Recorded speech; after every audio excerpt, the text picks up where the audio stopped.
Cerita dimulai di sebuah ruang kelas di mana beberapa siswa sedang membicarakan sebuah permainan yang sedang populer. Para siswa memuji permainan bernama Slave Hunt RPG. Dalam permainan itu, pemain dapat menangkap karakter lain dan menjadikannya budak. Setelah seseorang menjadi budak, pemain dapat memerintahkan budak itu melakukan apapun yang diinginkan. Di tengah pembicaraan itu, ada seorang siswa yang mengungkapkan bahwa ia sangat membenci permainan tersebut karena permainan itu sangat mirip dengan kehidupan nyata yang ia alami setiap hari. Tidak lama kemudian, seorang wasit mengumumkan bahwa pertandingan antara Jin Daim dan Kang Donggu akan segera dimulai. Pertandingan itu dianggap sangat menarik oleh para siswa yang menontonnya. Saat pertandingan dimulai, Jin Daim memperlakukan Kim Kang-woo seperti tuannya dan menunjukkan sikap seperti seorang budak yang menunggu perintah. Kim Kang-woo kemudian memberi perintah agar Jin Daim menghancurkan lawannya. Mendengar perintah itu, Jin langsung menyerbu ke arah Kang Donggu dengan teriakan keras. Namun Kang Donggu dengan mudah memukulnya sekali saja hingga Jin terpental jauh dan jatuh ke lantai. Pertarungan itu berakhir sangat cepat dengan kemenangan Kang Donggu. Tuan dari Kang Donggu memuji budaknya karena semakin hari kemampuannya semakin kuat. Kang Donggu merendah dan mengatakan bahwa dirinya tidak pantas menerima pujian sebesar itu. Di sisi lain, beberapa orang sangat marah karena Jin kalah dalam pertandingan.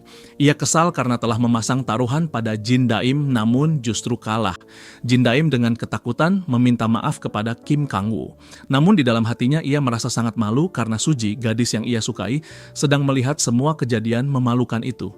Ia tidak percaya bahwa orang yang ia cintai harus melihat dirinya dipermalukan seperti itu. Rasa takut juga mulai muncul di dalam hatinya karena ia tidak tahu hukuman apa yang akan diberikan oleh para pembuli itu setelah kekalahannya. Kim Kang-woo tidak bisa menerima kekalahan tersebut dan menanyakan bagaimana mungkin Jin Daim bisa kalah, padahal ia sudah sering diberi perlakuan keras agar menjadi lebih kuat. Salah satu teman Kim Kang-woo kemudian mengatakan bahwa mungkin Jin Daim menjadi lemah karena belakangan ini ia tidak lagi disiksa seperti sebelumnya. Menurutnya, jika Jin Daim kembali disiksa, mungkin ia akan menjadi lebih kuat. Kim Kang-woo merasa perkataan itu masuk akal. Ia mengatakan bahwa sebelumnya ia pernah menggunakan alat penyetrum listrik pada budaknya yang lain untuk membuat mereka lebih kuat, dan sekarang mungkin Jin Daim juga perlu merasakan hal yang sama. Tanpa ragu, ia kemudian menggunakan alat penyetrum itu pada Jin Daim. Tubuh Jin Daim langsung kejang karena sengatan listrik yang menyakitkan. Di dalam hatinya, Jin Daim berpikir bahwa inilah alasan ia sangat membenci permainan itu. Para pembuli memperlakukan siswa lemah seperti budak di dalam permainan. Mereka dipaksa bertarung satu sama lain, dan jika kalah, mereka akan dihukum dengan kejam. Di dalam kelas itu, Jin Daim merasa bahwa dirinya bukan manusia biasa seperti siswa lainnya. Ia merasa dirinya hanyalah budak milik para pembuli. Setelah kejadian itu, cerita berpindah ke rumah Jin Daim. Ia pulang ke rumah dan memberitahu ibunya bahwa ia sudah kembali. Ibunya yang mendengar hal itu dengan lembut mengatakan bahwa ia akan menyiapkan makanan di meja. Jin Daim menolak dengan halus dan segera masuk ke kamarnya tanpa banyak bicara. Di dalam kamar ia melihat luka-luka di tangannya. Ia tidak ingin ibunya melihat luka itu karena ia tahu ibunya akan sangat sedih jika mengetahui apa yang terjadi padanya. Ia juga merasa sulit berbicara langsung dengan ibunya akhir-akhir ini karena ia selalu khawatir ibunya akan menyadari luka di tubuhnya dan menjadi sangat cemas. Ia tidak ingin ibunya terlibat dalam semua masalah yang ia alami di sekolah. Saat duduk sendirian di kamarnya, Jin Daim teringat bahwa Kim Kang-woo pernah memerintahkannya untuk mengunduh permainan yang sedang populer itu dan memainkannya di tempat yang sudah ditentukan. Jika ia tidak melakukannya, Kim Kang-woo pasti akan kembali menyetrumnya dengan alat listrik. Jin Daim merasa dirinya tidak akan mampu menahan rasa sakit itu lagi. Namun ia juga sadar bahwa ponselnya sangat tua dan mungkin tidak mampu menjalankan permainan tersebut karena ponsel itu sudah berusia 7 tahun. Meskipun begitu, ia tetap mencoba mencari permainan tersebut di Play Store. Ia akhirnya menemukan permainan yang dimaksud, tetapi perangkatnya langsung memberi peringatan bahwa ponsel itu terlalu lambat dan tidak mendukung permainan tersebut sehingga tidak dapat diunduh. Saat itulah Jin Daim melihat permainan lain yang sangat mirip. Permainan itu bernama School Violence Hunt RPG. Di halaman permainan itu terdapat pesan dari pengembangnya yang ditujukan kepada para pemain. Pesan itu menanyakan apakah di sekolah mereka juga terjadi kekerasan dan apakah mereka setiap hari menjadi korban perundungan. Pesan itu mengatakan bahwa jika jawabannya iya, maka permainan itu dibuat khusus untuk mereka. Dengan permainan itu, pemain bisa menangkap para pembuli dan menjadikan mereka budak. Dengan begitu, para pemain dapat menghentikan kekerasan di sekolah mereka. Pesan itu juga menyatakan bahwa pemainlah yang akan menghukum para pembuli. Melihat pesan itu, Jin Daim berpikir bahwa mungkin pengembang permainan tersebut juga pernah menjadi korban perundungan di sekolahnya. Tidak lama kemudian, ponselnya menerima pesan dari Kim Kang-woo yang memerintahkannya untuk segera datang ke taman yang berada di depan sekolah. Pesan itu juga berisi ancaman bahwa jika Jin Daim tidak datang, ia sudah tahu apa yang akan terjadi padanya keesokan hari. Setelah membaca pesan itu, Jin Daim langsung merasa takut dan segera bergegas menuju taman di dekat sekolah. Tanpa ia sadari, permainan yang tadi ia lihat ternyata telah berhasil diunduh ke ponselnya. Saat tiba di taman, Jin Daim langsung dipukuli oleh Kim Kang-woo. Kim Kang-woo menuntut uang darinya dan menuduhnya sedang bercanda karena tidak membawa uang. Jin Daim menjelaskan dengan takut bahwa ia memang tidak memiliki uang sama sekali. Kim Kang-woo tidak percaya dan mengatakan bahwa tidak mungkin Jin Daim semiskin itu. Pada saat yang sama, salah satu teman Kim Kang-woo datang dan menjelaskan bahwa Jin Daim memang berasal dari keluarga yang sangat miskin. Ia bahkan sudah terkenal sejak sekolah dasar karena keluarganya yang hidup dalam kemiskinan, dan orang-orang juga sering membicarakan bahwa ibunya dianggap tidak waras. Mendengar hal itu, Kim Kang-woo justru mengejek keadaan Jin Daim. Ia mengatakan bahwa jika ibunya benar-benar gila, maka Jin Daim sebenarnya beruntung. Karena suatu hari ketika ibunya meninggal, ia akan mendapatkan uang asuransi dan menjadi kaya. Mendengar hinaan itu, Jin Daim merasakan kemarahan besar di dalam hatinya. Ia tidak percaya seseorang bisa berbicara begitu tentang ibunya. Meskipun begitu, ia hanya menyimpan kemarahan itu di dalam hati. Dari sorot matanya terlihat jelas bahwa ia menyimpan kebencian terhadap mereka. Di dalam hatinya, Jin Daim membayangkan bahwa jika saja ia memiliki kekuatan, ia akan membunuh orang-orang yang telah memperlakukan dirinya seperti ini. Kim Kang-woo yang melihat sorot matanya langsung menyadari kemarahan itu. Ia menuduh bahwa Jin Daim sedang memikirkan sesuatu yang berbahaya terhadap mereka. Mendengar tuduhan itu, Jin Daim segera menenangkan dirinya dan berpura-pura tidak memiliki niat apapun. Ia mengatakan bahwa mungkin Kim Kang-woo salah melihat karena ada sesuatu yang masuk ke matanya. Kim Kang-woo akhirnya menerima penjelasan itu, namun memperingatkan bahwa jika ia melihat tatapan seperti itu lagi, ia tidak akan ragu untuk membunuh Jin Daim. Jin Daim dengan patuh mengatakan bahwa hal itu tidak akan terjadi lagi. Setelah itu, Kim Kang-woo memukul dahinya dengan kesal karena merasa waktunya telah terbuang. Ia kemudian mengajak teman-temannya pergi meninggalkan tempat itu. Tidak lama kemudian, mereka semua pergi dan meninggalkan Jin Daim sendirian di taman. Jin Daim berdiri sendirian sambil memikirkan hidupnya. Ia merasa dirinya sangat lemah dan tidak berguna. Ia merasa seperti badut yang hanya menjadi bahan hiburan bagi orang lain. Ia merasa gagal sebagai seorang anak karena tidak mampu melindungi ibunya dari hinaan orang lain. Rasa putus asa membuatnya berpikir bahwa ia tidak ingin lagi hidup di dunia ini karena ia merasa tidak pernah mampu melakukan apapun dalam hidupnya. Saat itulah sebuah notifikasi tiba-tiba muncul di ponselnya. Ketika Jin Daim membuka ponselnya, ia menyadari bahwa permainan yang tadi ia lihat telah selesai diunduh. Notifikasi yang muncul di layar ternyata berasal dari permainan tersebut. Jin kemudian membuka permainan itu dan masuk ke dalamnya. Di dalam permainan muncul pemberitahuan bahwa di sekitarnya terdeteksi seorang pembuli yang pernah menindasnya. Permainan itu memberitahu bahwa Jin harus menangkap pembuli tersebut. Jin menganggap semua itu hanya lelucon dari sebuah permainan. Namun permainan itu juga menampilkan lokasi keberadaan pembuli tersebut. Karena penasaran dan menganggapnya hanya permainan, Jin berjalan menuju lokasi yang ditunjukkan. Ketika ia sampai di tempat itu, Jin menyadari bahwa lokasi tersebut adalah tempat Kim Kang-woo dan kelompoknya biasa berkumpul sambil mengobrol dan bercanda. Permainan itu kemudian menampilkan penjelasan tambahan. Jin diberitahu bahwa ia telah menemukan seorang pembuli dan harus menangkapnya. Permainan itu menjelaskan bahwa jika Jin mengarahkan kamera ponselnya pada pembuli tersebut dan melemparkan sebuah tali penangkap yang disebut leash, maka ia bisa menangkap pembuli itu dan menjadikannya budak. Jin yang masih menganggap semuanya hanya permainan, kemudian mencoba melemparkan leash itu dari ponselnya. Saat ia melakukan itu, sesuatu yang aneh terjadi. Tali tersebut benar-benar keluar dari ponselnya di dunia nyata. Jin sangat terkejut melihat kejadian itu. Namun lemparan itu meleset dan tidak berhasil menangkap Kim Kang-woo. Meskipun begitu, Kim Kang-woo tetap merasakan sesuatu seperti pukulan keras yang menyakitkan. Ketika ia melihat sekelilingnya, ia menyadari bahwa Jin berada di dekatnya. Kim Kang-woo langsung marah dan menyimpulkan bahwa Jin adalah orang yang melakukan sesuatu padanya. Ia segera menangkap Jin dengan kasar.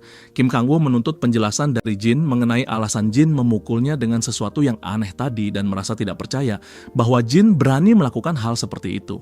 Jin yang ketakutan mencoba menjelaskan bahwa ia tidak melakukan apapun secara sengaja dan mengatakan bahwa benda itu keluar sendiri dari ponselnya. Mendengar penjelasan itu, Kim Kang-woo dan teman-temannya terdiam sejenak. Namun kemudian mereka menjadi semakin marah karena menganggap Jin sedang berbohong. Mereka merasa Jin berani mempermainkan mereka dengan cerita yang tidak masuk akal. Jin berusaha menjelaskan bahwa ia tidak berbohong, tetapi Kim Kang-woo sudah kehilangan kesabaran. Kim Kang-woo memerintahkan teman-temannya untuk menangkap Jin karena ia ingin menghukumnya dengan cara yang kejam. Teman-temannya segera memegang Jin dengan kasar dan mulai membuka ikat pinggang mereka untuk menghukumnya. Saat mereka melakukannya, ponsel Jin jatuh dari saku celananya. Kim Kang-woo melihat ponsel itu dan mengambilnya. Jin langsung panik dan memohon agar ponselnya tidak dirusak. Jin kemudian menceritakan kisah ponsel itu dengan penuh kesedihan. Ia teringat bahwa 7 tahun yang lalu ketika ia masih di sekolah dasar, semua temannya sudah memiliki ponsel. Karena merasa iri, Jin memohon kepada ibunya dengan tangisan dan paksaan agar dibelikan ponsel juga. Setelah akhirnya mendapatkan ponsel itu, Jin sangat sering bermain game di dalamnya. Setiap permainan yang ia mainkan, selalu ia kuasai dengan baik. Teman-temannya bahkan sering mengatakan bahwa Jin adalah ahli permainan dan seolah-olah setiap permainan dibuat khusus untuknya. Namun setelah 2 tahun berlalu, banyak permainan baru bermunculan yang membutuhkan perangkat yang lebih canggih. Ponsel lama milik Jin tidak lagi mampu menjalankan permainan-permainan baru itu. Sementara teman-temannya mulai bermain game online menggunakan ponsel mahal, Jin tidak bisa ikut bermain. Suatu hari Jin kembali meminta ibunya untuk membelikan ponsel baru. Saat itulah ia tanpa sengaja melihat ibunya sedang dimarahi oleh pemilik rumah karena belum membayar uang sewa selama 3 bulan. Ibunya terus meminta maaf dan berjanji akan segera membayarnya. Ketika Jin melihat keadaan ibunya saat itu, ia mulai menyadari betapa sulit kehidupan mereka. Sejak saat itu Jin berhenti memaksa ibunya membeli apapun. Ponsel lama itu menjadi benda yang sangat berharga baginya karena mengingatkannya pada perjuangan ibunya. Kenangan itu terhenti di pikirannya ketika Kim Kang-woo tiba-tiba menghancurkan ponsel tersebut di depan matanya. Melihat ponselnya hancur, Jin langsung jatuh dalam keputusasaan. Ia merasa dirinya tidak mampu melakukan apapun untuk melindungi sesuatu yang berharga baginya. Jin merasa dirinya hanyalah orang lemah yang tidak memiliki kekuatan apapun. Sementara itu, Kim Kang-woo dan teman-temannya tertawa melihat keadaan Jin yang begitu putus asa. Di saat Jin tenggelam dalam perasaan putus asa, tiba-tiba ia mendengar sebuah suara misterius. Suara itu memberitahu bahwa karena ponselnya telah hancur, file permainan yang ada di dalamnya sedang dipindahkan langsung ke otaknya. Proses pemindahan itu benar-benar sedang berlangsung. Jin merasa sangat terkejut dan tidak percaya dengan apa yang terjadi pada dirinya. Ia tidak mengerti bagaimana mungkin sebuah sistem permainan bisa masuk ke dalam pikirannya seperti itu. Proses pemindahan itu akhirnya selesai sepenuhnya. Sistem tersebut kemudian memberitahu Jin bahwa di depannya ada seorang pembuli dan ia harus segera menangkapnya. Mendengar itu, Jin merasa seolah-olah Tuhan telah memberinya kesempatan kedua. Ia tidak ingin menyia-nyiakan kesempatan tersebut. Jin langsung maju dan mencoba memukul Kim Kang-woo. Kim Kang-woo yang melihat tindakan itu merasa tertantang dan bersiap membalas pukulan Jin. Keduanya hampir saling memukul, namun Jin tiba-tiba menghindar dengan cepat dan merendahkan tubuhnya. Dari posisi rendah itu, Jin mengambil rantai list yang muncul dari sistem. Ia kemudian bangkit dan memukul wajah Kim Kang-woo dengan keras. Pukulan itu begitu kuat hingga membuat Kim Kang-woo langsung pingsan. Saat Kim Kang-woo jatuh tak sadarkan diri, list itu secara otomatis menangkapnya. Teman-teman Kim Kang-woo yang melihat kejadian itu langsung menyerang Jin dengan marah.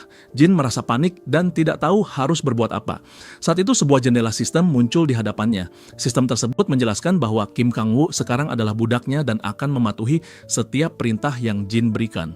Menyadari hal itu, Jin segera memberi perintah agar Kim Kang-woo bangun dan melindunginya. Pada saat yang sama, file sistem juga mulai diunduh ke dalam otak Kim Kang-woo. Setelah proses itu selesai, Kim Kang-woo langsung berdiri di depan Jin dan melindunginya. Tanpa ragu, Kim Kang-woo memukul salah satu temannya tepat di wajah hingga terpental. Ia kemudian memukul teman lainnya di perut hingga orang itu juga terjatuh jauh. Kedua orang itu bangkit dengan kebingungan dan tidak mengerti mengapa Kim Kang-woo tiba-tiba menyerang mereka. Mereka menuduh Jin telah melakukan sesuatu yang aneh seperti hipnotis pada Kim Kang-woo dan berusaha menyerang Jin lagi. Namun Kim Kang-woo berdiri di depan Jin dan menunggu perintah berikutnya. Kim Kang-woo meminta Jin sebagai tuannya untuk memberikan perintah agar ia bisa mengalahkan kedua orang itu. Jin menyadari bahwa Kim Kang-woo benar-benar mematuhi semua perintahnya. Ia kemudian memerintahkan Kim Kang-woo untuk menjatuhkan mereka hingga tidak sadarkan diri. Perintah itu segera dijalankan. Dalam waktu singkat, Kim Kang-woo berhasil mengalahkan kedua temannya sendiri dan membuat mereka pingsan. 5 menit kemudian, semua orang yang tadi menyerang Jin sudah tergeletak, tak sadarkan diri di tanah. Setelah itu, Kim Kang-woo berjalan ke arah Jin dengan sikap sangat hormat. Ia menundukkan kepalanya dan menyampaikan penyesalan atas perilakunya sebelumnya. Ia juga mengakui bahwa ia telah menghancurkan ponsel Jin dan menyatakan bahwa Jin bebas memberinya hukuman apapun. Kim Kang-woo menunjukkan kesetiaan penuh kepada Jin karena sistem telah mengubahnya menjadi budak yang sepenuhnya patuh. Keesokan harinya, sebuah kejadian lain terjadi di sekolah. Beberapa siswa sedang merundung Donggu. Saat mereka sedang mengganggunya, tiba-tiba salah satu dari mereka dipukul keras di kepala. Ketika siswa itu berbalik dengan marah, ia melihat bahwa orang yang memukulnya adalah Kim Kang-woo. Di pundaknya Kim Kang-woo berdiri Jin dengan tenang. Para siswa yang melihat Kim Kang-woo langsung merasa takut karena mereka tahu betapa kuat dan berbahayanya dia. Beberapa menit kemudian, situasi berubah sepenuhnya. Dalam waktu 5 menit saja, Kim Kang-woo berhasil menaklukkan kedua siswa yang tadi merundung Donggu dan memberi mereka pelajaran keras. Donggu yang melihat kejadian itu merasa bingung dan tidak mengerti mengapa Kim Kang-woo justru menyelamatkannya. Jin kemudian menjelaskan kepada Donggu bahwa mulai sekarang Kim Kang-woo adalah budaknya dan akan melakukan apapun yang ia perintahkan. Singkat cerita, di lorong sekolah, Jin kemudian meminta Donggu untuk memberitahunya siapa saja siswa yang sering merundung mereka. Ia bertekad untuk memberi pelajaran kepada semua pembuli yang ada di sekolah itu. Jin ingin menunjukkan kepada semua temannya bahwa mulai sekarang keadaan akan berubah. Ia ingin memperlihatkan bahwa orang-orang yang selama ini menindas mereka akan merasakan balasan yang sama. Donggu kemudian berlari untuk memanggil teman-temannya dari kelas. Sementara itu, Jin berdiri sambil memikirkan sesuatu. Ia merasa bahwa dengan kekuatan baru ini, mungkin ia akan segera menjadi terkenal di sekolah. Di tengah pikirannya itu, tiba-tiba ia mendengar suara seorang gadis memanggilnya. Ketika ia menoleh ke belakang, ia melihat Suji berdiri di sana. Melihat Suji membuat Jin teringat bahwa selama ini kesan Suji terhadap dirinya tidak terlalu baik, namun sekarang ia merasa memiliki kesempatan untuk memperbaiki kesan itu. Jin berpikir bahwa jika ia berhasil menjadikan semua pembuli sebagai budaknya, ia akan mengumpulkan keberanian untuk menyatakan perasaannya kepada Suji. Jin yakin bahwa jika ia berhasil menunjukkan kekuatannya, Suji mungkin akan menerima perasaannya. Saat Jin sedang memikirkan hal itu, Donggu kembali bersama banyak teman dari kelas mereka. Donggu datang bersama semua temannya dan mereka semua terlihat tidak percaya dengan apa yang mereka dengar. Mereka merasa sulit mempercayai bahwa Jin benar-benar berniat memukul teman-teman Kim Kang-woo dengan bantuan Kim Kang-woo sendiri. Jin mencoba menenangkan mereka dan memberitahu bahwa mereka tidak perlu khawatir. Jin meminta mereka untuk percaya padanya dan mengikuti kemana ia pergi. Mendengar itu, para siswa akhirnya berjalan mengikuti Jin. Mereka bergerak bersama sampai akhirnya tiba di depan sebuah ruang kelas. Jin kemudian masuk ke dalam ruang kelas tersebut. Di dalam kelas itu terdapat beberapa teman dekat Kim Kang-woo. Ketika mereka melihat Jin masuk dengan berani, mereka langsung marah dan merasa Jin tidak punya hak datang ke tempat itu. Jin tidak terlihat takut dan justru menyinggung kejadian yang terjadi sehari sebelumnya. Mendengar hal itu, mereka semakin marah dan langsung menangkap Jin lalu membanting tubuhnya ke dinding kelas. Jin merasa perlakuan mereka sudah terlalu berlebihan. Dalam keadaan tertekan, Jin berteriak memanggil Kim Kang-woo dengan harapan budaknya itu akan datang membantunya. Beberapa saat kemudian, seseorang benar-benar datang ke ruangan itu. Jin sempat mengira bahwa orang yang datang adalah Kim Kang-woo. Jin langsung memberi perintah agar orang yang datang itu menghabisi semua orang di ruangan tersebut. Namun ketika orang itu mendekat, ternyata yang datang bukan Kim Kang-woo. Orang itu adalah Kim Byung-tae, salah satu teman dekat Kim Kang-woo. Byung-tae langsung memukul dahi Jin dengan keras dan menganggap Jin sudah kehilangan akal. Jin segera menyadari bahwa orang itu bukan Kim Kang-woo. Ia mengenali bahwa orang tersebut adalah Kim Byung-tae yang terkenal sebagai sahabat dekat Kim Kang-woo. Di dalam pikirannya, Jin menilai bahwa Byung-tae kemungkinan tidak sekuat Kim Kang-woo. Sementara itu, Byung-tae merasa bingung dengan situasi yang terjadi. Ia bertanya kepada teman-temannya apa sebenarnya yang sedang terjadi dengan Jin dan mengapa Jin terus memanggil Kim Kang-woo. Salah satu teman Byung Tae kemudian menjelaskan bahwa sehari sebelumnya sesuatu yang aneh terjadi. Mereka menceritakan bahwa Kim Kang-woo tiba-tiba menyerang mereka setelah mendengar perintah Jin. Mendengar cerita itu, Byung Tae sangat terkejut karena ia tidak percaya Kim Kang-woo bisa melakukan hal seperti itu. Byung Tae kemudian ingin mengetahui kebenarannya secara langsung. Teman lainnya menjelaskan bahwa mereka sebenarnya sudah berbicara dengan Kim Kang-woo sebelumnya. Kim Kang-woo mengatakan bahwa kemarin tubuhnya seolah tidak berada dalam kendalinya sendiri. Ia merasa tubuhnya bergerak mengikuti apapun yang diperintahkan Jin. Bahkan sampai sekarang ia merasa tubuhnya masih tidak sepenuhnya berada dalam kendalinya sendiri dan hanya menunggu perintah dari Jin untuk bergerak. Mendengar cerita itu, Byung Tae semakin penasaran. Ia mendekati Jin dan menuntut penjelasan mengenai apa yang telah Jin lakukan terhadap Kim Kang-woo.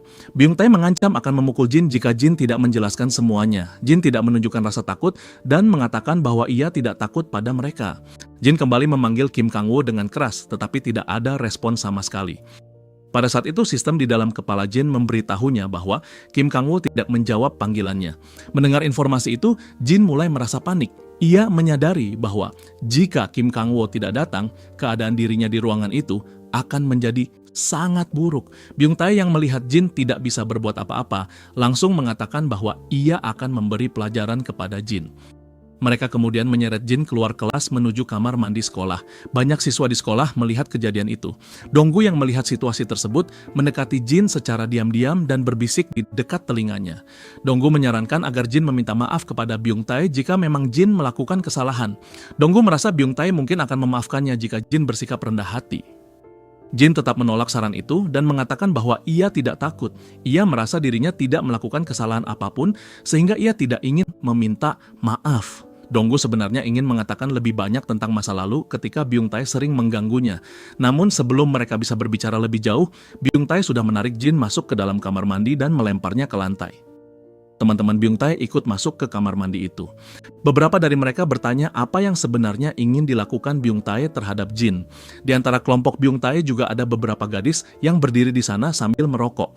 Salah satu gadis meminta Byung Tae untuk segera menyelesaikan apapun yang ingin ia lakukan, karena mereka tidak ingin berlama-lama di sana. Byung Tae merasa tidak perlu terburu-buru dan justru ingin menikmati situasi itu. Ia mengatakan bahwa ia akan menunjukkan sesuatu yang menyenangkan kepada mereka semua. Byung Tae kemudian memerintahkan Jin untuk membuka celananya. Ia mengancam akan memukul Jin dengan lebih keras jika Jin tidak menuruti perintah itu. Jin yang ketakutan akhirnya membuka celananya. Sementara itu, di dalam pikirannya Jin terus bertanya-tanya mengapa Kim Kang-woo tidak datang, meskipun ia sudah memanggilnya berkali-kali. Jin mulai mempertimbangkan apakah ia harus melepaskan Kim Kang-woo dan menangkap orang lain sebagai budak. Namun ia segera menyadari bahwa orang-orang di hadapannya memiliki peringkat yang lebih rendah dan ia juga tidak yakin bisa mengalahkan mereka.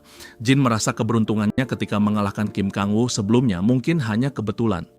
Byung Tae berjalan mendekati Jin hingga berdiri tepat di depannya. Beberapa teman Byung Tae mengingatkannya agar berhati-hati. Mereka mengingatkan bahwa Jin sebelumnya berhasil melakukan sesuatu pada Kim Kang-woo dan membuatnya berada di bawah kendali Jin. Mereka khawatir hal yang sama bisa terjadi pada Byung Tae. Byung Tae bersikeras meminta Jin membuka celananya. Ia merasa tidak takut sama sekali. Ia yakin Jin tidak akan mampu melakukan apapun terhadapnya. Jin sambil membuka celananya, di dalam hati juga menyadari bahwa tanpa Kim Kang-woo, ia memang tidak memiliki kekuatan apapun di tempat itu. Namun tiba-tiba pintu kamar mandi dihancurkan dari luar. Semua orang di dalam ruangan itu terkejut. Jin sempat mengira bahwa Kim Kang-woo akhirnya datang. Namun ketika ia melihat lebih jelas, orang yang datang ternyata adalah Donggu. Byung Tae tertawa ketika melihat Donggu muncul. Ia menganggap Donggu hanya datang untuk mencari masalah dan bernasib sama seperti Jin. Donggu dengan berani meminta Byung Tae untuk melepaskan Jin dan membiarkan mereka pergi. Donggu mengatakan bahwa ia tidak akan melakukan apapun jika Jin dibebaskan. Byung Tae justru merasa sikap Donggu sangat berani. Ia mendekati Donggu, menangkapnya, lalu melemparkannya hingga menimpa tubuh Jin. Donggu jatuh tepat di atas Jin dan keduanya sama-sama terluka karena benturan itu. Jin terkejut melihat Donggu datang ke tempat berbahaya itu dan bertanya, mengapa Donggu datang? Donggu menjelaskan bahwa ia merasa sangat kasihan kepada Jin.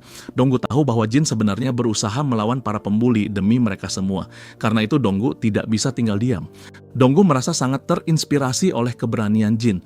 Donggu percaya bahwa jika Jin bisa melawan mereka, maka dirinya juga bisa melakukan hal yang sama. Mendengar kata-kata itu, Jin merasa tersentuh. Jin menyadari bahwa Donggu benar-benar berdiri melawan para pembuli demi dirinya. Jin merasa malu karena dirinya justru dipenuhi rasa takut, sementara Donggu berani mengambil risiko. Di tengah pikirannya, Jin tiba-tiba memikirkan sebuah rencana. Jin berpikir bahwa ia bisa saja menjadikan Donggu sebagai budaknya menggantikan Kim Kang-woo.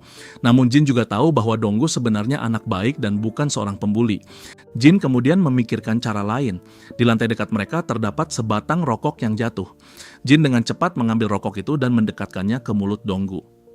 Jin meminta Donggu untuk segera merokok, dan setelah itu bersikap seperti seorang pembuli dengan meminta uang darinya. Donggu tidak mengerti maksud Jin, tetapi akhirnya menuruti apa yang diminta Jin. Setelah menghisap rokok itu, Donggu kemudian bertindak seperti pembuli dan meminta uang dari Jin. Jin menyerahkan semua uang yang ia miliki kepada Donggu. Pada saat itu, sistem menganggap Donggu sebagai seorang pembuli tingkat rendah. Sistem menandainya sebagai pembuli peringkat B. Jin kemudian memberi perintah pada sistem untuk sementara waktu mencabut otoritasnya atas Kim Kang-woo, sehingga Kim Kang-woo tidak lagi menjadi budaknya untuk sementara waktu. Sistem langsung menjalankan perintah itu dan menampilkan daftar tangkapan baru. Dengan bantuan daftar tersebut, Jin segera menggunakan leash untuk menangkap Donggu. Dalam sekejap, Donggu berubah menjadi budak Jin. Setelah menjadi budak, seluruh kendali tubuh Donggu berada di tangan Jin. Donggu merasa tubuhnya tidak lagi berada dalam kendalinya sendiri, dan ia tidak mengerti apa yang sedang terjadi padanya. Jin mencoba menenangkan Donggu dan mengatakan bahwa Donggu tidak perlu takut serta hanya perlu mempercayainya. Jin kemudian membuka sistemnya dan mengeluarkan sebuah ramuan khusus. Ramuan itu memiliki kemampuan untuk meningkatkan peringkat seorang budak selama 15 menit. Ramuan itu sebenarnya diperoleh Jin sebagai hadiah ketika ia berhasil menangkap Kim Kang-woo sebelumnya. Jin memberikan ramuan itu kepada Donggu. Setelah meminumnya, peringkat Donggu meningkat dari B menjadi A untuk sementara waktu. Energi kekuatan Donggu mulai terpancar dengan jelas. Byung Tae dan teman-temannya melihat perubahan itu dan justru tertawa. Mereka menganggap Donggu tidak akan mampu melakukan apapun terhadap mereka. Saat itu sistem memberi notifikasi baru kepada Jin. Sistem menjelaskan bahwa jika Jin berhasil menjatuhkan Kim Byung Tae dengan bantuan budaknya, Jin akan mendapatkan 2.000 poin pengalaman dan 3.000 koin. Melihat hadiah itu, Jin merasa sangat senang. Ia merasa sistem juga berpihak padanya. Jin memutuskan untuk memanfaatkan kesempatan itu sebaik mungkin. Jin kemudian memulai pertarungan itu. Namun Donggu masih terlihat sedikit takut. Saat itu suara Jin terdengar langsung di dalam pikiran Donggu. Jin memang memiliki kemampuan untuk berkomunikasi dengan budaknya melalui pikiran. Jin menenangkan Donggu dan mengatakan bahwa ia tidak perlu takut. Jin meminta Donggu untuk tetap tenang dan menjelaskan bahwa sekarang Donggu harus mengalahkan semua orang yang ada di sana. Donggu mengatakan bahwa ia tidak mengerti bagaimana mungkin ia bisa melakukan semua itu sendirian. Ia merasa tubuhnya bahkan tidak berada dalam kendalinya sendiri. Mendengar itu, Jin mengatakan bahwa Donggu tidak perlu memikirkan apapun. Jin menjelaskan bahwa semua yang perlu dilakukan akan ia kendalikan sendiri dan Donggu hanya perlu mengikuti alurnya. Saat mereka masih berbicara, salah satu teman Kim Byung Tae tiba-tiba menyerang Donggu dengan berlari ke arahnya. Pada saat yang sama, Jin juga memberi perintah kepada Donggu untuk bergerak menyerang orang itu. Di dalam pikirannya, Jin teringat pada sebuah permainan lama yang pernah ia mainkan saat kecil. Permainan itu adalah permainan gulat sumo yang memiliki sebuah karakter dengan kemampuan sangat terkenal bernama Plum.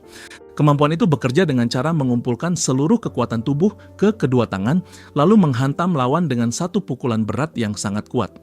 Ketika Jin masih kecil, ia sering menggunakan kemampuan karakter itu berulang kali hingga menjadi sangat terampil memakainya. Teman-temannya bahkan sering merasa heran karena Jin selalu bisa menggunakan kemampuan itu dengan sangat efektif. Kembali ke situasi saat ini, Jin menggunakan tubuh Donggu untuk meniru teknik tersebut. Jin mengaktifkan kemampuan Plum melalui gerakan Donggu. Donggu kemudian menghantam lawan yang menyerangnya dengan serangan Plum yang kuat. Hanya dengan satu serangan, orang itu terpental jauh dan langsung jatuh tak sadarkan diri.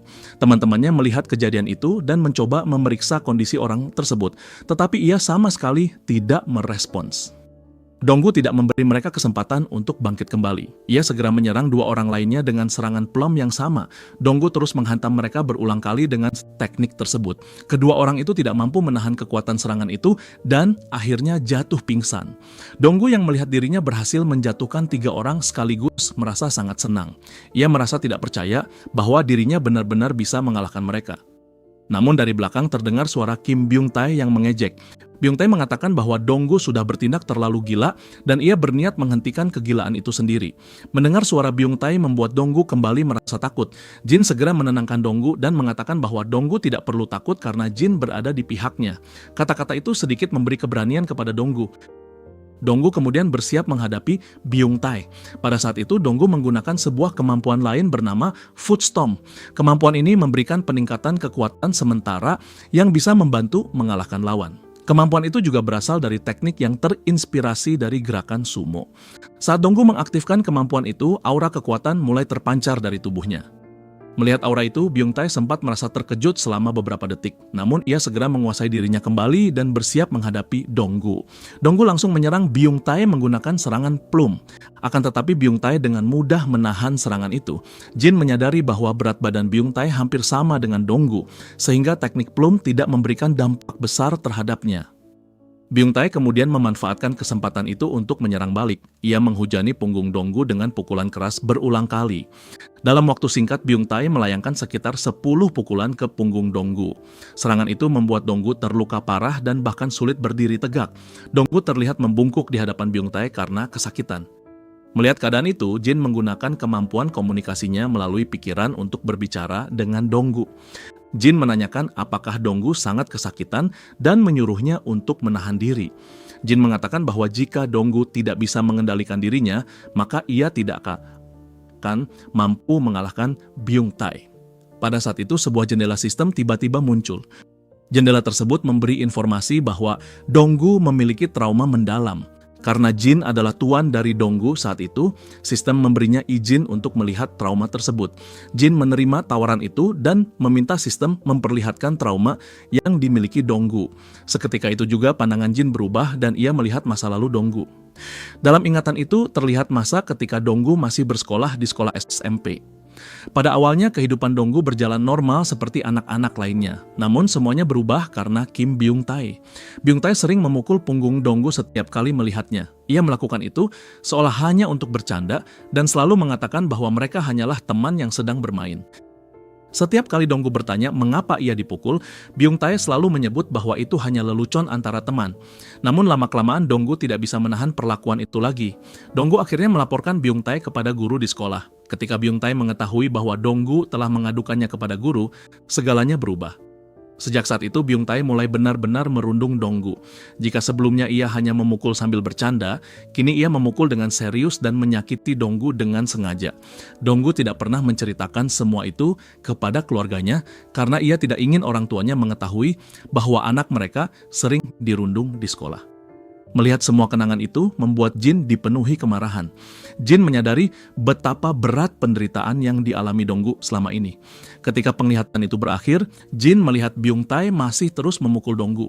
Jin langsung menyerang Byung Tae dan memisahkan mereka berdua. Jin kemudian berbicara kepada Donggu melalui pikirannya dan mengatakan bahwa ia telah melihat semua trauma yang dialami Donggu. Jin mengatakan bahwa Donggu telah melalui banyak kesulitan selama ini. Jin menjelaskan bahwa jika Donggu tidak mengalahkan Byung Tae hari ini, maka rasa takut itu tidak akan pernah hilang dari dirinya. Jin mendorong Donggu untuk menghadapi trauma tersebut. Kata-kata itu membangkitkan keberanian Donggu sekaligus memicu kemarahannya. Donggu mengubah kemarahan itu menjadi kekuatan dan kembali menyerang Byung Tae. Namun Byung Tae berhasil menahan serangan tersebut dan langsung menarik rambut Donggu dengan keras. Donggu merasa sangat marah dan justru menarik rambutnya sendiri hingga terlepas dari kepalanya. Saat itulah semua orang menyadari bahwa Donggu sebenarnya tidak memiliki rambut di bagian tengah kepalanya. Sejak masa sekolah dasar, tekanan dan stres yang terus ia alami membuat rambutnya rontok hingga habis. Karena itu selama ini Donggu selalu memakai wig untuk menutupi kepalanya. Melihat kenyataan itu, Byung Tae juga terkejut. Pada saat itu, Jin memberi perintah kepada Donggu untuk segera mengakhiri pertarungan. Donggu memanfaatkan kesempatan itu dan menghantam tubuh Byung Tae dengan serangan plum berulang kali. Byung Tae menerima semua serangan itu secara langsung dan mulai merasakan rasa sakit yang luar biasa. Donggu kemudian melancarkan satu serangan plum terakhir yang sangat kuat ke wajah Byung Tae. Serangan itu membuat Byung Tae tidak mampu bertahan lagi dan akhirnya jatuh tak sadarkan diri. Dengan demikian, Donggu berhasil memenangkan pertarungan melawan Byung Tae. Jin menyadari bahwa Donggu akhirnya berhasil mengalahkan orang yang selama ini menjadi sumber traumanya. Donggu sendiri melihat tangannya dengan tidak percaya dan merasa bangga karena akhirnya ia bisa menang melawan Byung-tae. Pada saat itu, sistem memberi pemberitahuan baru kepada Jin. Sistem menjelaskan bahwa pada serangan terakhir Byung-tae, ikatan list yang menghubungkan Donggu dengan Jin sebenarnya telah terputus. Hal itu berarti Donggu memenangkan pertarungan itu dengan kekuatannya sendiri, tanpa kendali Jin. Jin menyadari bahwa kemenangan itu benar-benar hasil usaha Donggu sendiri. Sistem kemudian memberitahu bahwa misi yang diberikan kepada Jin telah berhasil diselesaikan. Sebagai hadiah, Jin menerima 2.000 poin pengalaman dan 3.000 koin. Dengan hadiah itu, Jin naik level dari pemain level 1 menjadi level 2. Setelah naik level, Jin mendapatkan kemampuan baru untuk menangkap lebih banyak budak dan mengendalikan mereka secara bersamaan. Selain itu, toko dalam sistem juga terbuka. Jin sekarang bisa membeli berbagai item dari toko tersebut, termasuk list untuk menangkap para pembuli serta berbagai benda lain yang kegunaannya akan diketahui di masa depan. Jin segera menggunakan sebagian koinnya untuk membeli beberapa list tambahan dari toko sistem. Saat Jin sedang melakukan itu, Donggu datang mendekatinya. Donggu mengatakan bahwa jika memungkinkan, ia ingin menjadi kekuatan bagi Jin di masa depan. Mendengar itu, Jin merasa terkejut. Pada saat yang sama, sistem kembali menampilkan jendela baru. Sistem menjelaskan bahwa selain mode budak, sekarang tersedia mode lain bernama Assistant Mode. Mode ini memungkinkan seseorang yang sebelumnya menjadi budak berubah menjadi asisten jika ia menyadari kebaikan Jin. Sistem menjelaskan bahwa keputusan sepenuhnya berada di tangan Jin. Jin bisa mempertahankan Donggu sebagai budak atau mengubahnya menjadi asisten yang bekerja bersama Jin secara sukarela. Donggu mengatakan bahwa apa yang Jin lakukan sebelumnya sebenarnya membantu dirinya. Donggu merasa bangga karena akhirnya bisa mengalahkan Byung-tae. Donggu juga menyatakan keinginannya untuk membantu orang lain yang mengalami nasib seperti dirinya. Ia ingin memberi pelajaran kepada orang-orang seperti Byung-tae yang suka merundung orang lain. Karena itu Donggu berharap bisa bekerja bersama Jin. Mendengar keinginan itu, Jin akhirnya setuju. Sistem kemudian memberi pemberitahuan bahwa Jin telah mengubah Donggu dari budak menjadi asisten. Setelah semua itu terjadi, Jin berpikir bahwa sekarang Donggu sudah menjadi asistennya dan saatnya ia memulai rencana sebenarnya. Di tangannya sudah ada leash, dan di dalam hatinya ia memutuskan bahwa sekarang ia akan menjadikan Byung-tae sebagai budaknya. Jin menatap Byung-tae dengan tatapan dingin yang penuh niat buruk. Setelah itu, cerita berpindah ke atap sekolah. Di sana, Kim Kang-woo terlihat terikat di sebuah kursi. Kang-woo sendiri menjelaskan alasan mengapa ia berada dalam keadaan terikat di atap sekolah. Ia menceritakan bahwa sejak berada di bawah perintah Jin, ia sering tidak bisa mengendalikan tubuhnya sendiri. Apapun yang diperintahkan Jin akan ia lakukan tanpa sadar. Karena itulah ia meminta teman-temannya untuk mengikatnya agar ia tidak melakukan sesuatu di luar kendalinya.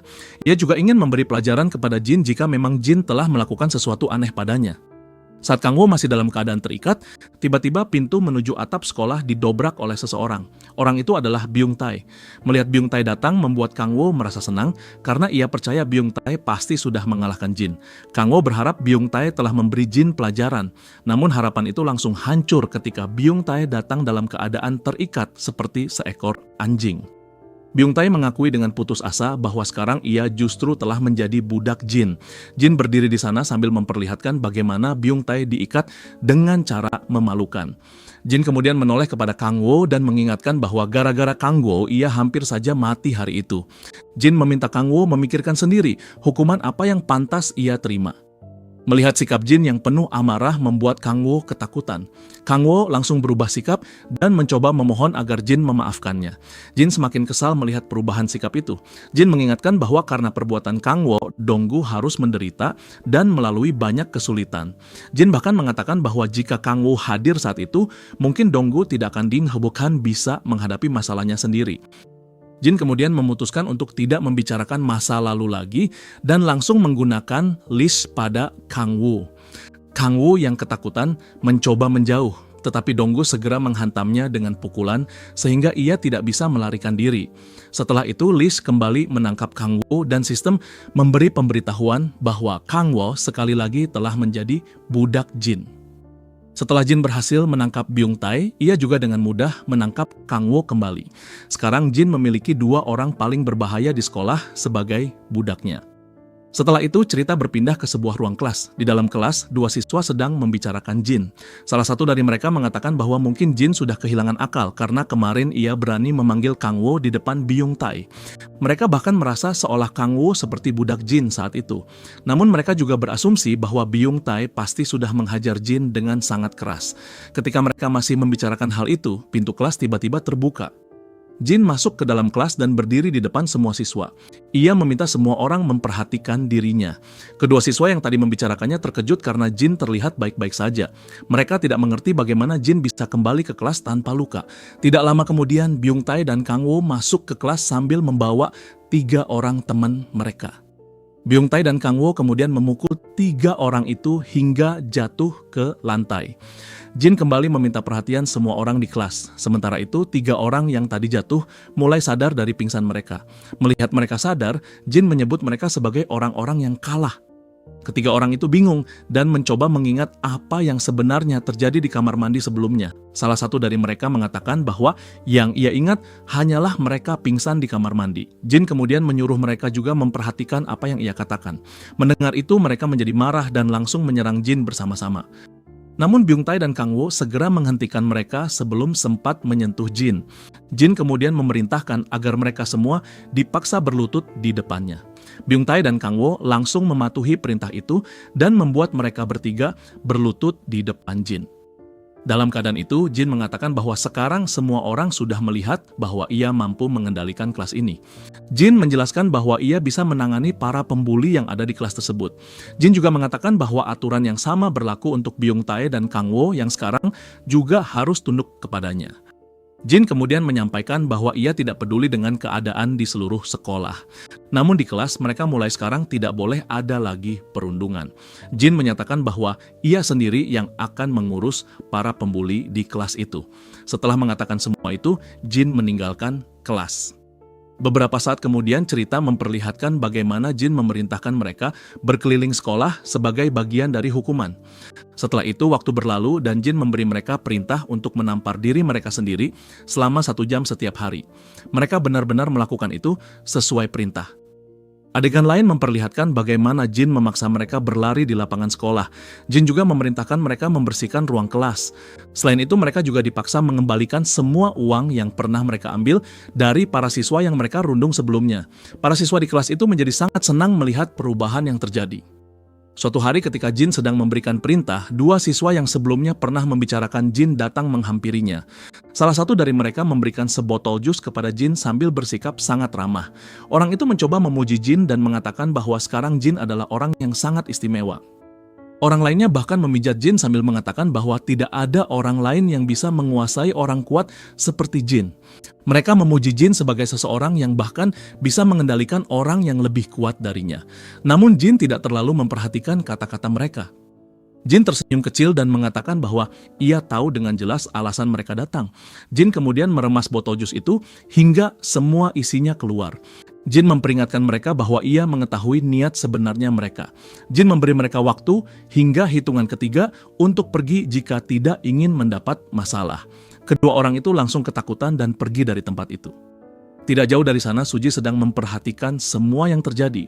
Suji mengatakan kepada teman-temannya bahwa suasana di kelas mereka benar-benar berubah dalam beberapa hari terakhir. Teman-temannya setuju dengan pendapat itu dan mengatakan bahwa semua perubahan itu terjadi karena Jin. Mereka mengatakan bahwa sebelumnya Jin tidak pernah menunjukkan bahwa ia adalah petarung yang hebat. Namun sekarang Jin telah menunjukkan kekuatannya. Mereka juga mengatakan bahwa Jin terlihat seperti orang yang baik dan bahkan terlihat sangat menarik. Suji sendiri juga mengakui bahwa Jin memang tampan dan bahkan terlihat sangat lucu. Mendengar pujian itu, teman-temannya langsung menggoda Suji. Mereka mengatakan bahwa Suji jarang memuji siapapun, tetapi sekarang justru memuji Jin. Mereka mulai curiga bahwa Suji mulai menyukai Jin. Suji mencoba menyangkal dan mengatakan bahwa ia hanya mengatakan sedikit hal saja. Suji merasa teman-temannya terlalu berlebihan dalam menanggapi ucapannya. Setelah itu, waktu sekolah akhirnya berakhir. Jin kemudian mengatakan kepada mereka bahwa ia puas dengan pekerjaan yang mereka lakukan hari itu. Jin berharap mereka akan bekerja dengan baik lagi keesokan harinya. Jin lebih dulu menyuruh para pengikut Byung Tae dan Kang Wo pulang dari kelas dan meminta mereka kembali lagi besok. Setelah mereka pergi, Jin berbicara kepada Donggu dan Byung Tae. Jin memuji Donggu karena telah bekerja dengan baik hari itu dan menyuruhnya pulang untuk beristirahat. Jin juga memuji Byung Tae karena telah melakukan pekerjaannya dengan cukup baik, meskipun sebelumnya Jin tidak mengharapkan hal itu darinya. Jin kemudian menyuruh Byung Tae pulang juga. Donggu dan Byung Tae pun meninggalkan kelas. Kang Wo yang melihat itu mencoba pergi diam-diam. Namun Jin segera menangkap telinga Kang Wo dan menghentikannya. Jin mengatakan bahwa akhirnya ia memiliki waktu untuk menghukum Kang Wo karena hampir membuatnya mati hari itu. Jin mengatakan bahwa jika bukan karena Donggu, mungkin ia sudah mati. Jin kemudian mengatakan bahwa Kang Wo perlu diberi pelajaran agar tidak pernah melawan tuannya lagi. Jin mengatakan bahwa ia akan memberikan pendidikan khusus kepada Kang Wo. Setelah itu, Jin membawa Kang Wo keluar. Tidak lama kemudian terlihat Kang Wo berdiri di tengah jalan dengan mengenakan pakaian berwarna merah muda yang biasanya dipakai perempuan. Jin sengaja memakaikan pakaian itu kepada Kang Wo sebagai bentuk hukuman. Orang-orang yang lewat di jalan melihat Kang Wo dan mulai menertawakannya. Banyak orang mengejeknya karena penampilannya yang memalukan. Kang Wo merasa sangat malu dan marah dengan situasi itu. Di dalam hatinya, Kang Wo bersumpah bahwa jika suatu hari ia berhasil bebas dari kendali Jin, ia akan membuat Jin menanggung akibat dari semua yang dilakukan hari itu. Jin mengatakan bahwa Kang Wo tidak perlu terlalu marah kepadanya. Menurut Jin, ia hanya mengembalikan perlakuan yang dulu pernah Kang Wo lakukan kepadanya. Setelah itu, Jin mengatakan bahwa ia sedang merasa lapar dan memerintahkan Kang Wo untuk pergi ke sebuah toko serba ada dan membelikannya makanan. Jin secara khusus menyuruh Kang Wo membeli roti dari toko tersebut. Kang Wo langsung terlihat gelisah ketika mendengar perintah itu. Kang Wo mengatakan bahwa ia tidak ingin pergi ke toko serba ada tersebut karena ada seseorang yang sangat ia kenal bekerja di sana. Namun Kang Wo tidak mengetahui bahwa Jin memang sengaja memberikan perintah itu untuk mempermalukannya. Jin tidak mengubah perintahnya dan memaksa Kang Wo segera pergi ke toko itu. Kang Wo akhirnya berjalan ke sana sambil berpikir bahwa kakak perempuannya bekerja di toko tersebut. Ketika Kang Wo masuk ke dalam toko, seorang gadis yang bekerja di sana hampir menyapanya dengan ramah. Namun ketika gadis itu melihat penampilan Kang Wo yang memalukan, ia langsung sangat terkejut. Kang Wo meminta roti kepada gadis itu dengan suara pelan. Gadis itu justru marah melihat kondisi Kang Wo. Ia mendorong Kang Wo keluar dari toko dengan kasar, tetapi tetap memberinya beberapa roti. Gadis itu mengatakan bahwa jika Kang Wo masih memiliki rasa malu, ia sebaiknya tidak datang lagi ke toko tersebut. Kang Wo merasa sangat malu dan memohon maaf sambil mengatakan bahwa ia akan membayar roti itu pada pertemuan berikutnya. Setelah itu Kang Wo kembali menemui Jin. Ia menundukkan kepalanya di depan Jin dan merasa hidupnya sudah hancur karena tidak tahu bagaimana ia bisa menunjukkan wajahnya lagi kepada gadis itu. Jin justru tertawa melihat keadaan Kang Wo yang begitu memalukan. Jin mengatakan bahwa melihat Kang Wo membuatnya merasa sangat lucu. Namun Jin kemudian memperhatikan bahwa Kang Wo membawa roti jenis pizza bread. Jin langsung memukul wajah Kang Wo dengan roti tersebut. Kang Wo menjadi sangat marah, tetapi ia tidak bisa berbuat apa-apa. Jin memperhatikan ekspresi wajah Kang Wo yang penuh amarah dan mengatakan bahwa wajah itu terlihat seperti ingin memberontak. Jin menanyakan apakah Kang Wo ingin melawan dirinya. Jin kemudian menggunakan sistemnya untuk memberikan hukuman kepada Kang Wo sebanyak 3 kali. Kang Wo menjerit kesakitan dan memohon agar seseorang menyelamatkannya dari keadaan itu. Beberapa menit kemudian, keadaan menjadi lebih tenang. Jin mulai berpikir tentang semua yang telah ia lakukan belakangan ini. Jin merasa bahwa akhir-akhir ini, ia telah membuat budaknya melakukan banyak pekerjaan. Ia menggunakan mereka untuk membersihkan kelas dan melakukan berbagai tugas lain di sekolah. Jin menyadari bahwa ia telah melakukan banyak hal dengan bantuan budak-budaknya. Kemudian Jin mulai memikirkan kemungkinan lain. Jin berpikir bahwa jika Donggu bisa ia jadikan asisten, maka ia juga bisa menjadikan gadis-gadis cantik sebagai asistennya. Ia bahkan membayangkan bisa menggunakan orang-orang kaya sebagai alat untuk kesenangannya. Jin juga membayangkan memiliki para pengawal pribadi yang kuat. Pikiran Jin semakin jauh melayang. Ia bahkan membayangkan kemungkinan menjadi presiden Korea suatu hari nanti. Dalam bayangannya ia bisa mengendalikan seluruh negara hanya dengan kekuatannya. Namun setelah memikirkan itu semua, Jin mulai merasa aneh karena kekuatannya tidak bisa digunakan pada orang-orang tertentu. Jin merasa bingung karena ia tidak bisa menggunakan kekuatannya pada beberapa orang kaya maupun gadis-gadis cantik. Ia bertanya-tanya, mengapa sistem hanya memungkinkan dirinya melihat identitas beberapa orang tertentu saja. Jin merasa bahwa ia ingin menjadikan semua orang sebagai asistennya dan mengendalikan mereka. Saat memikirkan hal itu, Jin tiba-tiba mendapat ide. Ia langsung berlari menuju sebuah gang sempit. Jin masuk semakin dalam ke dalam gang itu, sampai akhirnya ia menemukan sesuatu yang ia cari. Di tempat itu terdapat sekelompok orang yang terlihat seperti para preman jalanan. Jin menyadari bahwa mereka adalah anggota geng kriminal bernama Dupai Gang. Ia tahu bahwa kelompok itu sering menyebarkan kekerasan di kota tersebut. Mereka juga sering merundung para siswa sekolah. Sistem kemudian memberi informasi bahwa pemimpin geng tersebut adalah Kang Do-pae. Pada saat itu, Kang Do-pae juga berada di tempat itu. Sistem kemudian memperlihatkan kepada Jin sebuah kejadian masa lalu tentang salah satu korban Kang Do-pae. Adegan itu menunjukkan seorang siswa yang sangat berbakat dalam olahraga lari. Siswa tersebut sangat terkenal di sekolah karena kemampuan berlarinya yang luar biasa. Siswa itu memiliki potensi besar untuk bergabung dengan tim nasional suatu hari nanti. Namun nasib buruk membuatnya bertemu dengan Kang Do-pae. Ketika Do-pae melihat siswa itu, ia langsung memukul perutnya dengan keras. Siswa itu menjerit kesakitan dan tidak mengerti mengapa ia dipukul tanpa alasan. Do-pae mengatakan bahwa ia tidak memerlukan alasan untuk memukul seseorang. Tidak lama kemudian, salah satu teman Do-pae datang. Do-pae kemudian membuat taruhan dengan temannya. Ia mengatakan bahwa siapapun yang bisa membuat siswa itu berteriak lebih keras akan memenangkan $10. Teman Do-pae langsung memukul siswa itu dan siswa tersebut menjerit sangat keras. Teman Do-pae merasa yakin bahwa ia telah menang karena teriakan itu lebih keras dari sebelumnya. Namun Do-pae mengatakan bahwa permainan itu belum selesai. Do-pae kemudian memegang kaki siswa itu dan dengan kejam mematahkannya. Siswa itu menjerit dengan suara yang jauh lebih keras dari sebelumnya. Teman Do-pae bahkan terlihat terkejut melihat tindakan brutal tersebut. Do-pae justru merasa puas karena ia yakin telah memenangkan taruhan itu. Setelah kejadian itu, masa depan siswa tersebut hancur. Kakinya memang bisa sembuh, tetapi dokter melarangnya untuk berlari lagi. Ia hanya diperbolehkan berjalan secara normal. Impiannya untuk menjadi atlet lari pun hancur sepenuhnya. Akibat perbuatannya itu, Do-pae hanya menerima hukuman ringan berupa skors selama 7 hari, 7 hari dari sekolah. Tidak ada hukuman lain yang benar-benar membuatnya bertanggung jawab. Cerita kemudian kembali ke masa sekarang. Sistem memberi Jin sebuah misi baru. Jika Jin berhasil menangkap Kang Do-pae dan seluruh anggota gengnya lalu menyerahkan mereka kepada polisi, Jin akan mendapatkan 4.000 koin dan 3.000 poin pengalaman. Mendengar hadiah itu membuat mata Jin bersinar. Jin merasa misi itu tidak terlalu buruk dan bahkan terlihat cukup mudah baginya. Saat Jin masih berdiri di sana, salah satu anggota geng hendak memukulnya. Orang itu menanyakan apa yang sedang Jin lakukan di tempat tersebut. Jin tidak menjawab pertanyaan itu sama sekali. Ketika orang itu hampir menampar Jin, Jin langsung berteriak memanggil Kang Wo. Jin memanggil Kang Wo dengan keras agar segera datang. Tepat ketika tangan orang itu hampir mengenai wajah Jin, seseorang tiba-tiba menghentikan tangannya. Orang yang menghentikan serangan itu adalah Kang Wo. Kang Wo muncul di sana dan mengingatkan bahwa sebelumnya Jin pernah menyuruhnya melakukan berbagai hal.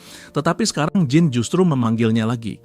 Kang Wo terlihat kesal, tetapi tetap berdiri di sisi Jin. Melihat Kang Wo membuat Do-pae bertanya-tanya siapa sebenarnya orang itu. Jin dengan tenang menjelaskan bahwa Kang Wo adalah budaknya. Mendengar kata-kata itu, Kang Wo memegang kepalanya karena merasa sangat kesal mendengar dirinya disebut budak.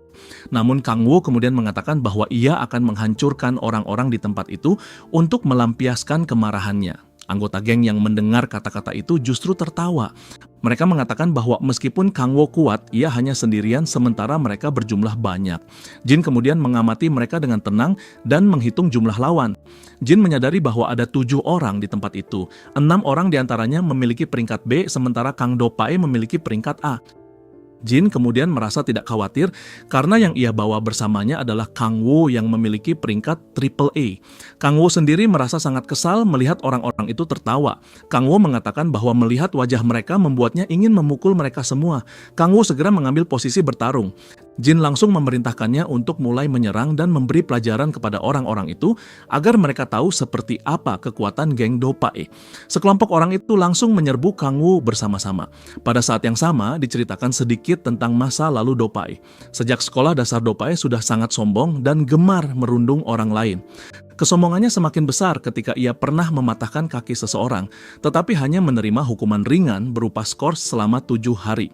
Sejak saat itu Do-pae percaya bahwa dirinya adalah yang terkuat dan tidak ada seorang pun yang mampu mengalahkannya. Namun saat ini Dopae mulai merasa sangat terkejut. Di depan matanya Kang Wo sedang menghajar anak buahnya satu persatu dengan sangat mudah. Kang Wo menjatuhkan mereka hanya dengan satu pukulan hingga langsung pingsan. Dopae awalnya yakin bahwa para anak buahnya akan dengan mudah mengalahkan Kang Wo, tetapi kenyataannya justru sebaliknya. Seorang diri Kang Wo mengalahkan 6 orang seperti sedang menghajar anjing liar. Melihat pemandangan itu, Dopae benar-benar terkejut. Jin sendiri juga tidak menyangka Kang Wo akan menang dengan cara semudah itu. Dalam waktu singkat, semua anak buah Dopae sudah terkapar di tanah. Mereka tergeletak tak berdaya setelah menerima pukulan Kang Wo. Melihat hal itu, Dopae mulai merasa takut, tetapi ia mencoba menenangkan dirinya dan kemudian menyerang Kang Wo.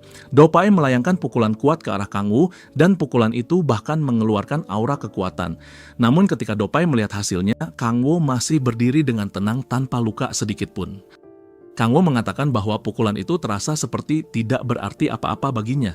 Kang Wo bahkan mengatakan bahwa ia tidak merasakan rasa sakit sedikit pun dari pukulan tersebut. Dopae semakin terkejut mendengar kata-kata itu. Tanpa memberi Dopae kesempatan, Kang Wo langsung memukul perut Dopae dengan keras. Pukulan itu membuat Dopae meringis kesakitan. Kang Wo kemudian memukul wajah Dopae dan setelah itu menghantam dadanya. Serangan bertubi-tubi itu membuat Dopae terluka parah. Untuk pertama kalinya dalam hidupnya Dopae merasakan kekalahan. Selama ini ia selalu menganggap dirinya sebagai raja yang tidak terkalahkan. Namun sekarang raja itu justru dikalahkan oleh satu orang saja. Kang Wo kemudian menangkap Dopae dan menamparnya hingga terpental jauh. Dopae akhirnya jatuh tepat di bawah kaki Kang Wo. Dopae yang sudah tidak berdaya memohon agar dirinya dimaafkan. Namun Kang Wo tidak berhenti. Ketika Kang Wo hendak memberikan pukulan terakhir, Jin tiba-tiba datang dan menghentikannya. Jin mengatakan bahwa Kang Wo sudah melakukan cukup banyak dan sekarang biarkan ia yang menyelesaikan sisanya. Mendengar perintah itu, Kang Wo langsung berhenti. Dopae mengira Jin datang untuk menolongnya sehingga ia berterima kasih kepada Jin. Namun Jin justru menunjukkan niat sebenarnya. Jin mengatakan bahwa ia sama sekali tidak datang untuk membantu Dopae. Jin menjelaskan bahwa ia justru akan menangkap Dopae. Setelah itu Jin menggunakan leash dari sistemnya dan menangkap semua orang yang ada di sana. Dalam waktu singkat Jin berhasil menangkap seluruh anggota geng tersebut dan mengendalikan mereka. Jin kemudian memperhatikan wajah Dopae dan mengatakan bahwa wajahnya lebih mirip seekor gurita daripada manusia. Jin bahkan menyuruh Dopae menyebut dirinya sendiri sebagai gurita. Dopae hampir saja mengucapkan itu, tetapi ia menutup mulutnya dengan tangannya sendiri karena merasa aneh dengan keadaan tubuhnya. Dopae mulai menyadari bahwa tubuhnya tidak lagi berada dalam kendalinya sendiri. Ia merasa bahwa apapun yang dikatakan Jin secara otomatis ingin ia lakukan. Dopae mencoba memahami apa yang sebenarnya dilakukan Jin kepadanya. Sementara itu, Jin memberitahu sistem bahwa ia sudah menangkap semua orang tersebut dan menanyakan hadiah yang dijanjikan. Namun sistem menjelaskan bahwa misi itu belum selesai. Jin tidak hanya harus menangkap mereka, tetapi juga harus menyerahkan mereka kepada polisi. Jin menerima penjelasan itu dan mengatakan bahwa ia memang akan menyerahkan mereka kepada polisi, tetapi sebelum itu ia ingin sedikit bersenang-senang. Setelah itu Jin menyuruh salah satu orang untuk memukul Dopae. Orang itu bertanya apakah pertarungan harus dimulai dan Jin memberi izin. Orang tersebut kemudian memukul Dopae berkali-kali. Dopae tidak bisa melawan atau bertahan karena Jin menahannya dengan kekuatan sistem. Adegan itu mengingatkan pada masa lalu Dopae ketika ia masih di sekolah menengah. Pada masa itu Dopae sering memaksa dua orang temannya untuk saling bertarung dan membuat mereka menjadi musuh. Setelah kenangan itu berlalu, kembali terlihat Jin berdiri di atas Dopae sambil memerintahkannya melakukan berbagai hal. Adegan kembali menunjukkan masa lalu Dopae. Ia pernah melakukan tindakan yang sama terhadap para siswa lemah ketika masih di sekolah menengah. Setelah itu cerita kembali ke masa sekarang. Jin mengambil sebuah kaleng dan melemparkannya sambil mengatakan bahwa siapapun yang mencoba menghindari kaleng itu akan dipukul olehnya. Karena takut pada Jin, tidak ada seorang pun yang berani menghindar. Kaleng itu akhirnya mengenai kepala Dopae.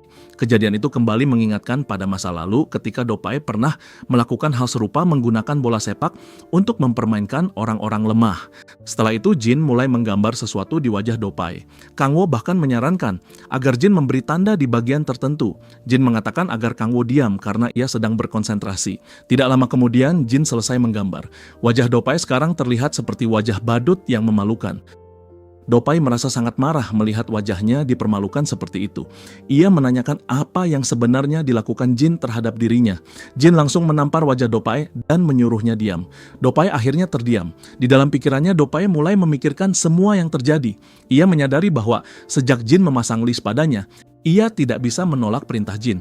Ia mencoba memahami apa sebenarnya benda itu dan bagaimana cara kerjanya. Dopai juga menyadari sesuatu yang aneh. Menurut pengamatannya, orang yang paling kuat sebenarnya adalah Kang Wu, bukan Jin. Jin terlihat jauh lebih lemah dibandingkan Kang Wu. Namun anehnya Jin mampu mengendalikan Kang Wu dan semua orang lainnya.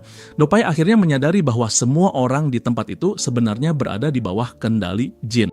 Setelah memikirkan semuanya, Dopai mencoba mencari cara untuk melarikan diri dari keadaan itu. Namun sebelum ia menemukan jawabannya, Jin mengatakan bahwa pelajaran yang ingin ia berikan sudah selesai. Jin mengatakan bahwa sekarang waktunya mereka pulang. Mendengar kata pulang membuat semua orang merasa senang. Mereka mengira Jin akan membiarkan mereka kembali ke rumah masing-masing. Namun Jin kemudian menjelaskan bahwa yang ia maksud bukanlah rumah mereka yang sebenarnya. Semua orang menjadi bingung dengan kata-kata itu. Jin kemudian menjelaskan dengan jelas bahwa ia akan mengirim mereka ke kantor polisi. Mendengar itu semua orang langsung panik. Mereka memohon agar Jin tidak menyerahkan mereka kepada polisi. Mereka mengatakan bahwa apapun yang Jin lakukan kepada mereka sudah cukup sebagai hukuman. Mereka memohon agar Jin memaafkan mereka dan tidak membawa mereka ke polisi. Namun Jin tidak peduli dengan permintaan mereka. Jin mengatakan bahwa setelah semua kejahatan yang mereka lakukan, sekarang polisi yang akan memberi mereka hukuman.